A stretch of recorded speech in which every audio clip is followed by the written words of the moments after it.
Un jour, j'ai dit à mon grand-père, bientôt je vais me marier. Et mon grand-père m'a dit, mon fils, sache désormais que tes jours sont comptés sur terre. Je lui ai dit, mais pourquoi grand-père?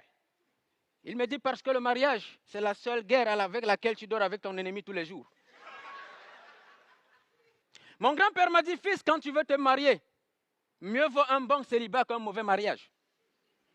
Il m'a dit, quand tu veux épouser une femme, demande à Dieu de t'aider pour que tu trouves la bonne femme. Car si tu trouves une mauvaise femme, tu risques de faire une crise d'AVC. Et lorsqu'il est causé par une femme, AVC signifie arrête de vivre, connard.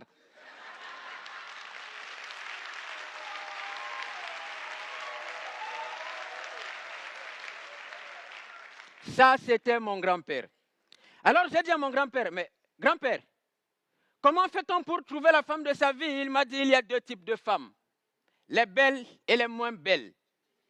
Mais si tu veux la paix dans ton foyer, n'épouse jamais une belle femme. Car qui épouse une belle femme a les mêmes problèmes que celui qui cultive son champ de maïs au bord de la route.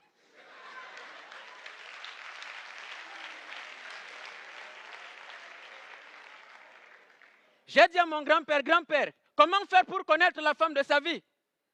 Comment faire pour savoir qu'une femme peut rester dans un foyer? Et mon grand-père m'a dit, observe le comportement de ta belle-mère. Les tigres ne donnent pas naissance aux agneaux.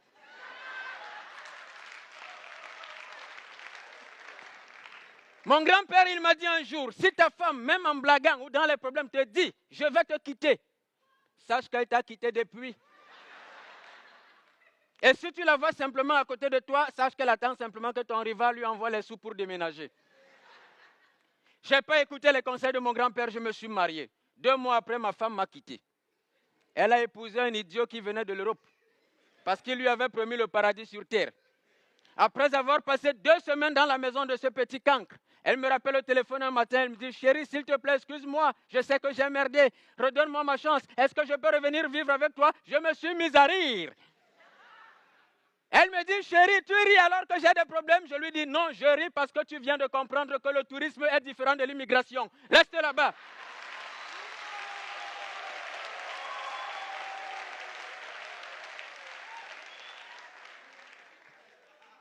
Je suis allé voir mon grand-père. J'ai dit à mon grand-père, mais grand-père, j'ai de l'argent. Pourquoi ma femme m'a quitté? Il m'a dit, tu ne comprendras jamais pourquoi. Il m'a dit, quand tu es pauvre, la femme a tendance à te tromper avec un riche. Quand tu es riche, la femme a tendance à te tromper avec un pauvre. La femme, c'est comme le vent, elle souffle dans la direction qui lui plaît.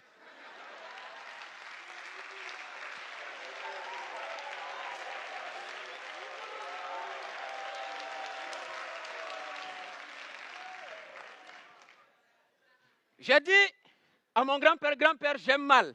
S'il te plaît, grand-père, permets-moi de comprendre la femme. Mon grand-père a ri. Je lui ai dit, ma femme m'a dit qu'elle me sera fidèle. Pourquoi elle m'a trompé? Mon grand-père m'a dit, la fidélité aujourd'hui, cher fils, à l'heure des nouvelles technologies, ne se déclare plus avec la bouche, mais c'est dans le téléphone. Je lui dis, pourquoi? Il me dit, parce que pour déshabiller ton partenaire, tu n'auras jamais besoin de code. Mais pour allumer le téléphone de ton partenaire, il te faudra un code, car nos téléphones sont devenus plus intimes que nos parties intimes.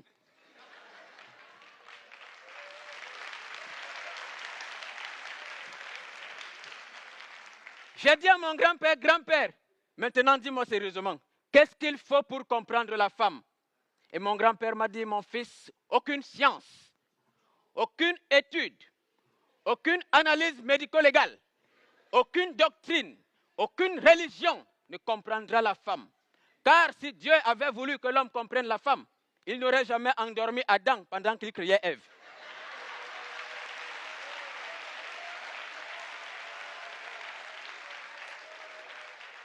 Et moi, j'ai dit à mon grand-père ce jour, grand-père, je comprends maintenant d'où provient l'incompréhension de la femme vis-à-vis de l'homme. Pourquoi Dieu a fait cela? Pourquoi Dieu a-t-il endormi l'homme pendant qu'il créait la femme? Et mon grand-père m'a dit, c'était simplement pour que l'homme aime la femme sans se poser de questions. Bonsoir.